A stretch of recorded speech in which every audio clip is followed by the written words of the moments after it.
When my appendix bursts, my parents, my brother, and even my fiancé are all too busy celebrating my sister's birthday. I'm outside the operating room, frantically calling every family member I can think of to sign the consent form, but every call is either ignored or hung up on. After hanging up on me, my fiancé, Joel Graham, texts back. Sophie, stop being dramatic. It's Yvette's 18th birthday today. Whatever it is can wait until after the party. I quietly set my phone down and sign the consent form myself. It's the 99th time they've chosen Yvette Norton, my sister, over me. This time, I choose not to care. I'll stop letting their favoritism hurt me. Instead, I'll do everything they ask of me without complaint. They'll all think I finally learned to be obedient, and they'll never realize that I'm preparing to leave them for good. I stayed in the hospital for 3 days, and for those 3 days, my phone stayed silent. I didn't receive a single call from my family. I didn't call anyone either. I didn't scroll through their Instagram feeds like I used to, trying to keep up with every little update in their lives.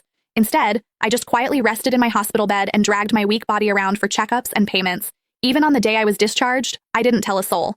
I simply packed my own things, endured the pain in my abdomen, and slowly made my way home. When I pushed the door open, the laughter inside the house abruptly stopped. Everyone was gathered in the living room. My fiancé, Joel, was sitting beside Yvette with his arm casually draped around her shoulders. The moment he saw me, he pulled his hand back and gave me an awkward smile. Soph, you're back? Where have you been these past few days? My brother, Joshua Norton, let out a cold snort. Where else would she have gone to? She just didn't want to show up to Yvette's birthday party. She always has to ruin things for her since she can't stand seeing Vivi happy. I didn't say a word. I just headed straight for my room. Joshua seemed surprised that I didn't argue with him.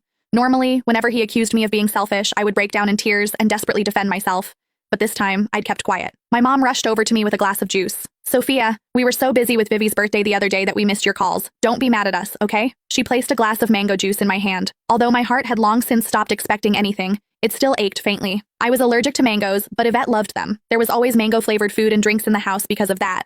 But no matter how many times I reminded them, no one ever remembered that I couldn't have mangoes. I handed the glass back to Mom and quietly stepped back. I'm not mad, I'll just go to my room. Just as I turned around, a loud noise came from the living room. Dad abruptly stood up and slammed his hand on the table. He screamed, "Why have you been walking around with that sour face ever since you came in? Your mother already apologized and even gave you your favorite drink. What's with that attitude? It looks like we've spoiled you too much." My heart twisted, and even breathing hurt. Tears blurred my vision, but I still lifted the glass from Mom's hand and drank it all in one go. I then gently set the empty glass down and wiped away my tears. I calmly looked at Dad. Yvette's the one who likes mangoes. I'm allergic to them, but it doesn't matter. I already drank it all. Can I go to my room now? Sophia, why didn't you say something earlier if you were allergic to it?